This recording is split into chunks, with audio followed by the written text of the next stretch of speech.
בסייעתא דשמיא נעשה ונצליח. The shiur is going to be בזכות Rabbi Nissim Yagen, because we're learning his book, his sefer, his teachings,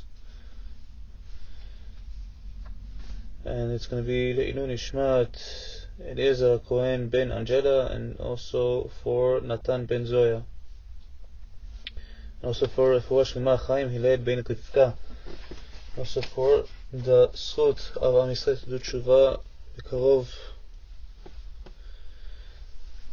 After saying Eshet Chayil, as we spoke about in the past two shiurim, spoke about Eshet Chayil. After singing Eshet Chayil, we finally do Kiddush.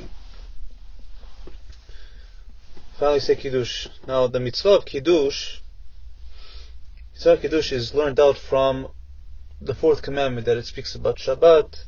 It says, remember the Shabbat day to sanctify it. Zachor yom Shabbat lekodsho. So what does it mean? What's remember it? So we learn how to remember with words. Words, and the Chachamim said, do it with words whenever you do Kiddush. Whenever you do it with the wine. You say it with the words to remember Shabbat, and you sanctify it by saying with words over the wine. Now, when we start Kiddush, the Kiddush begins with the verse in Bereshit that says, Vayi erev vayi boker, Yom HaShishi. And there was evening and there was morning, the sixth day. Now, if you look at it, why does it say, there's a question over it, why does it say the hay over here? Why does it say Yom HaShishi?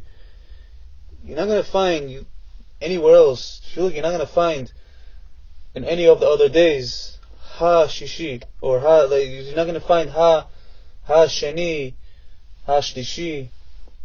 You're not going to find the third day, the fourth day, fifth, second,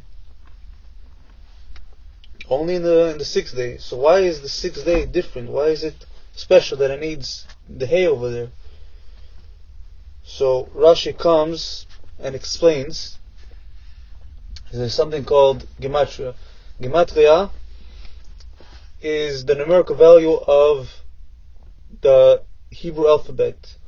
Aleph is 1, Bet is 2, and on. So you have the numerical value of each number. Now, the numerical value of the Hey, which is the fifth letter of the Hebrew alphabet, comes to the numerical value of 5. So Rashi explains that this alludes to the 5 books of the Torah, the 5 books of Moses. So that's why Hashem added the hay to it. Why he added the hay? To put a certain condition, to put a certain thing that is in creation. Hashishi, on the 7th day, on the 6th day. What was the condition? Hashem said to what was created, He said, if Am Yisrael accepts the Torah, then good. The world goes on, everything goes good. But if they will not accept the Torah, I will turn everything back to Tohu Vavot, to complete nothingness, to emptiness. That's the condition. The condition is based on the Torah. It's all for the Torah the world was created. So, as we see, we look at the history, the Jewish history, the Chumash, we read it, and we see that the Jews were scheduled to get the Torah about 2,000 years later. And when was it? It was on the 6th day of Sivan. So we see also another hint over here. What does it mean, Hashishi? What does it mean, the 6th day? It's saying the whole purpose of this world. Hashishi, the 6th day of what? Of Nisan. The 6th day that we got the Torah. 6th day. So what happened when Am Yisrael, when the nation of Israel finally accepted the Torah? Rashi says that everything that was created in Bereshit was reinforced. It was as if it was recreated that day. So whenever we hear or whenever we say the 6th day, whenever we do Kiddush, it's meant to remind us, it's the thing to remind us that the Torah is the purpose of creation. This is the whole entire reason why the world was created, for the Torah. So the Kiddush that we read continues with Vayichulu. We spoke about Vayichulu before. Vayichulu says in Vayichulu, it says, by the seventh day, God completed His work, which He had done, and He rested on the seventh day from all His work. God blessed the seventh day and sanctified it, for on it He rested. Now, by reciting Vayichulu, by saying it and understanding what we're saying, we are having a testimony. We're testifying that Hashem created the world from absolutely nothing.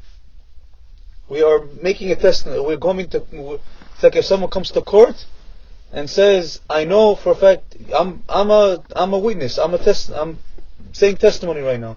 I know for a fact that Hashem created the world." That's what we're doing whenever we say Vayichulu. So we say that He created the world out of nothing, and that He is the creator of the universe, that He's the king, He's the one, He's the only one. And at that time when we say Vayichulu, two angels come and put their hands on the head of the person saying it, and they say, your iniquity shall depart and your sin shall be atoned. Meaning that if you actually come into Shabbat, how the Chafetz Chaim says, come into Shabbat with thoughts of Tשוba, and you actually, you feel it, you want to be better, you want to do everything, then Shabbat will help atone. It's going to be like a mini Yom Kippur. So Vayichulu continues, and it says, God blessed the seventh day and sanctified it. So what does this mean? It means even just from the start, whenever Hashem created the world, right away He put the blessing and the holiness, the sanctity into Shabbat. All the blessing of the world into Shabbat. Right from the beginning. Also on Shabbat, what happens? On Shabbat, a whole entire abundance of sanctity and blessing comes to the world. All spirituality, the extra neshama that people get, and all come for the day, for the day of Shabbat. Come for the day of Shabbat, and for the rest of the week, there is abundance of blessings. Why? Because simply Shabbat is the source, is the fountain, and the foundation of all the blessings, the blessing and success of this world. So for 40 years, whenever Am Yisrael was in the desert, Hashem was giving blessing to them. Why? He blessed Shabbat with man. You could see that man, whenever Shabbat came, whenever it was Shabbat, before Shabbat, He blessed Shabbat with man. On Sunday through Thursday, He would give individual portions of man. Normal, everything's normal. But on Friday, miracle happened. It was double portion. They were wondering, what in the world? How? This is maybe, I don't know, something happened. It's a miracle. They went to Moshe. He says, yes, because for Shabbat. So, for Friday it came double. One for Friday, one for Shabbat. But on Shabbat, it was nothing. Nothing fell, because even the man kept Shabbat. But we see that because of Shabbat, the week they got a bracha. On Friday they got double portion. So, continues in Vayichulu, and it says, on it He rested from all His work which God created, la'asot. What is la'asot? La'asot either means, it means to make. It makes to make, to do, to unfold, to fix, to do, to la'asot. The Rambam comes and teaches something. He explains what it means la'asot. he says that the 7 days of creation correspond to the 7,000 years, to 7 millennia. And in the seventh millennia, the seventh day of Shabbat, the seventh day, that is Shabbat, corresponds to the 7th millennia, 7,000 years. So it corresponds to it, meaning that the seventh millennia is going to be a day, is going to be a whole 1,000 years, is going to be a day of complete Shabbat, meaning it's going to be Gan Eden, it's going to be Olam Haba. Olam Haba is the ultimate Shabbat, it's the ultimate spirituality, the ultimate enjoyment, the ultimate final rest.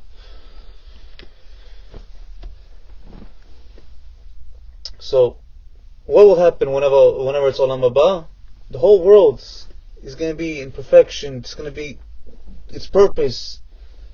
How Shabbat was the cornerstone, the foundation of the whole of the creation. Whenever Olam Haba comes, that's going to be the Shabbat, the eternal Shabbat. So the whole world will be perfect. Everything will be perfect. Hashem's the kingship is going to be revealed. It's going to be obvious. Everybody's going to know this is Hashem. But every week, whenever we bring Shabbat, we already bring the Hashem's kingship to the world. We reveal it more and more. We bring it more into the world.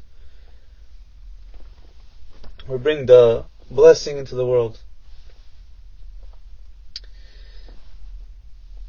And so now, continue the kiddush. We say the bracha on the wine, and then we say the bracha to sanctify the day. We say, blessed are you who sanctified us with His commandments, and was pleased with us, and with love and pleasure gave us His holy Shabbat as a heritage, a commemoration of the work of creation. Now we can see from this that Hashem gave it with love. We say that Hashem gave it with love and pleasure. He gave us something. He gave us a matana tova, as the Gemara Masech Shabbat, page 10 says. He told Moshe, tell Am Yisrael that I have a good gift for them. And it's called Shabbat. So Hashem gave us Shabbat with love. He said, this is my daughter, take care of her. Treat her well, treat her nice. Now, it says, continues, and it says, the day that is the prologue to the holidays, it says in the Kiddush.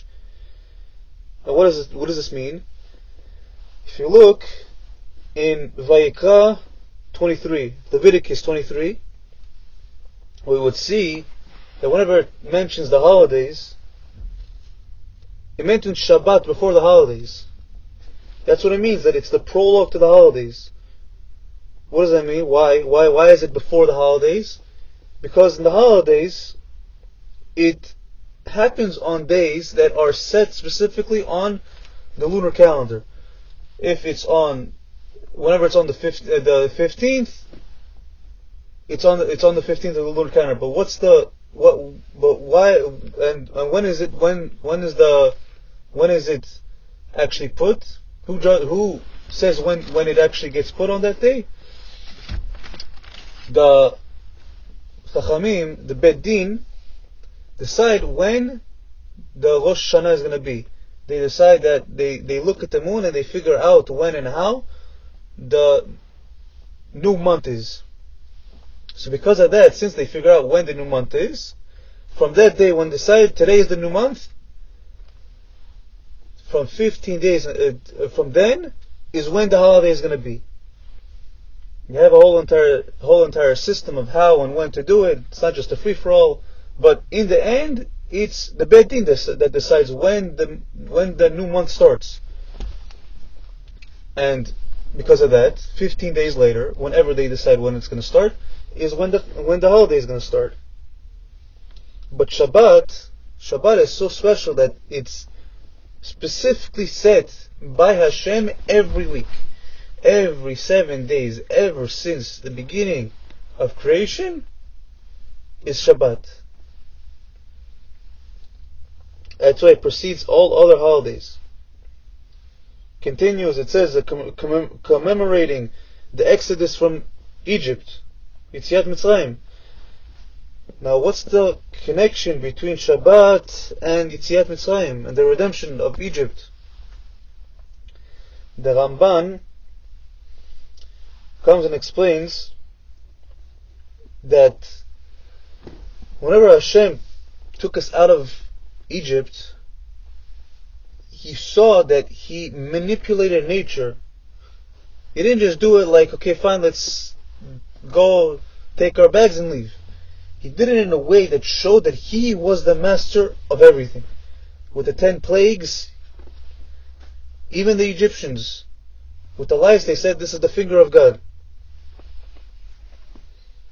With the splitting of the sea, He made the whole. This is not a natural thing to happen. He showed that He was the master of the world, and He showed that He was the one who created it. He created it. He has full control over it. And whenever Hashem took us out of Egypt, He says, "You're going to be my nation that's going to bring the message of my kingship to the world." As He says, He says, "You will be to me a kingdom of ministers and a holy nation." And you could even see that the Gentile prophet Bilam, he saw the family purity that we have, and he said the famous song that Ashkenazim sing, "Ma tovu ohelecha Yaakov mishnotecha Yisrael." It's a very nice song, but Bilam said it. Doesn't make a difference. In the end Torah, whenever we have Torah, if it's true, it's true. It doesn't make a difference even if Bilam says it. But what is the thing that he said? That he says, "How good are your tents, O Yaakov, your dwellings, O Israel." Ma tovu alecha Yaakov mishkotecha Yisrael. And he saw, what did he see? He saw that because of this, he said the pasuk, he said the verse, a people that dwells apart and is not reckoned among the nations. Yesh am levadado v'goyim lo yitchashav. So we're not part of the nations. We're not part. We're Am Yisrael. Am Yisrael. And we know that the Gentiles, the Goyim, are not allowed to keep Shabbat. It's asur. It's forbidden for them to keep Shabbat with death penalty. Why? Because it was given only to Am Yisrael. As it says, as the Kiddush finishes off, and you gave us your holy Shabbat with love and pleasure as a heritage. Blessed are you, Hashem, sanctifier of the Shabbat. Meaning, it says as a heritage. You gave it to us as a heritage. Whenever something's a heritage, it goes down from family to family, from descendants. So it was given to our forefathers, so it's ours, it's not theirs. Whenever they're taking it, they're stealing. Whenever they're keeping Shabbat, they're stealing. So it was given to us as heritage, so it's only ours. It's not the Goyim's. Now, after drinking the Kiddush, the wine, we finally wash our hands for the bread, say Hamutzi, eat the bread, and enjoy the meal. We sit down, dressed nicely in a nice dress clothes, fancy clothes, dignified, some modest clothes, meant for Shabbat. We have specific Shabbat clothes. Why? Because we're at the King's table, we're at Hashem's table. We sit over there. Husband and wife sits over there as a king and queen, But they have their kids, the nice small prince, small princess. It's like a royal family eating in a nice royal feast, having nice delicacies on Shabbat, singing nice zmirot, nice Shabbat songs. And they enjoy the good gift that Hashem gave them. Hashem gave only to the Jewish people. Gave it from their treasure, from His treasure chest, from His treasure house.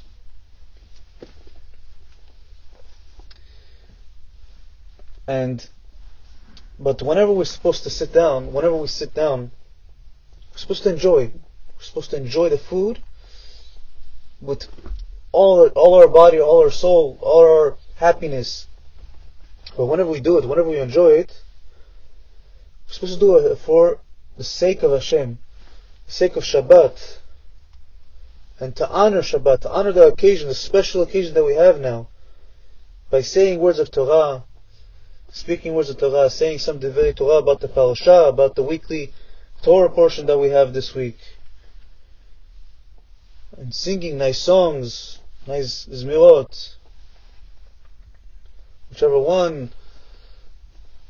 We have a lot, many zmirot for Shabbat. We have Kiyashma Shabbat, endless, Karibon, beautiful songs written by Mekubalim, very smart people with hidden meaning inside the word, inside the song.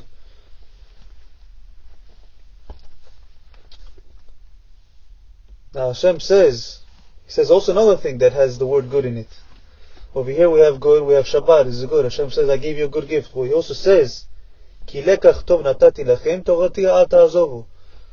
We have Torah over here also. I have given you a good teaching. Do not forsake my Torah. And the Mishnah in Pirkei Avot says the three who eat at a table and speak the words of Torah, it is as though they had eaten from the table of Hashem. How do we know this? How do we see this? Because it is written, and He said to me, this is the table which is in the presence of Hashem. Zeh hashulchan asher lifnei Hashem. Which is the thing that Y.E.S said. So we learned it out from that pasuk. That whenever you speak divrei Torah, it's as if you're sitting in Hashem's table. So we could bring so much kedusha to the table whenever we're just eating, just randomly some, especially on Shabbat. That's what the Mishnah is saying. Mishnah is actually speaking about just on a regular time, whenever people are sitting down eating a regular meal. But on Shabbat, all the more so. How much blessing, how much kedusha we're bringing to the world. Now, finally, the end of the meal, we have the chance to do a biblical commandment, which is to say Birkat HaMazon. Birkat HaMazon is one of the only blessings that the Torah says specifically to do. Usually we have brachot that the Chachamim, the sages made for us. We have shahakol whenever we drink water or something. We have a gefen when we drink wine. Hamotzi whenever we eat bread. But Birkat HaMazon, whenever we finish eating, this is from the Torah. This says it specifically in the Torah. It says, Achalta v'savata u'vrachta. When you have eaten and you are satisfied, you will bless Hashem your God. Yet, whenever we do it, we treat it like it's nothing. We treat it like very not so seriously. This is much more more important than Shmona Esrei, than Amidah. Amidah is a very important thing, so much so that there's times that even whenever you're in possible danger, you can't move.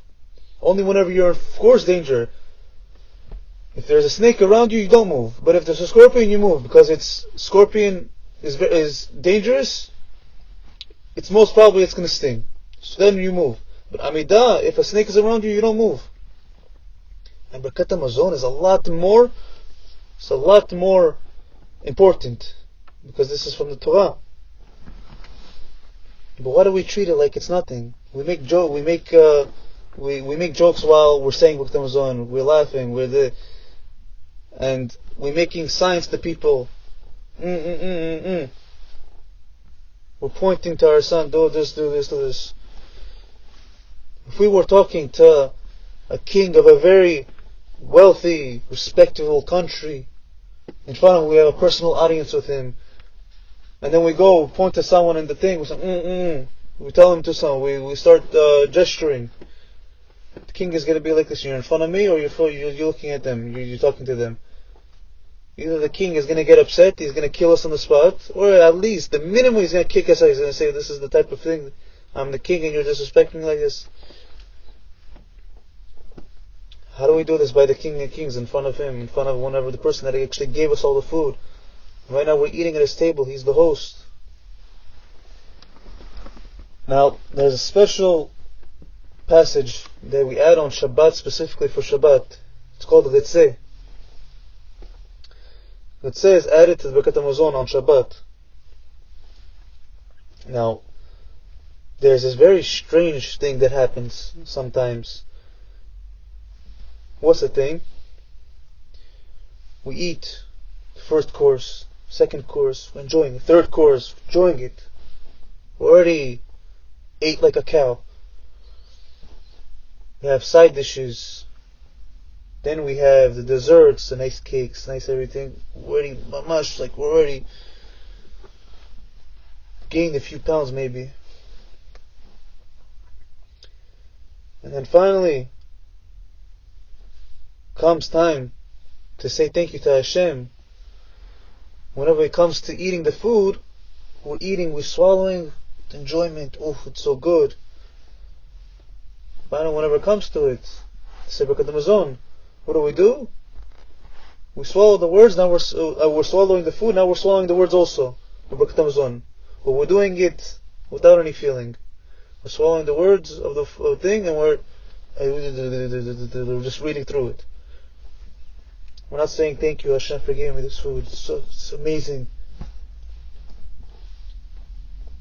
And not only that, also whenever we're going fast through it, we finish it and we ask ourselves, wait, did I say Ritzeh v'achitzenu? Did I say Ritzeh? I don't think I said it. I don't know. Did I say it? Did I not? Wait, did I even say Birkat HaMazon? I don't know. You start to figure out, maybe this, maybe that. For kavanah, for the food you had, but for the baracha you didn't have.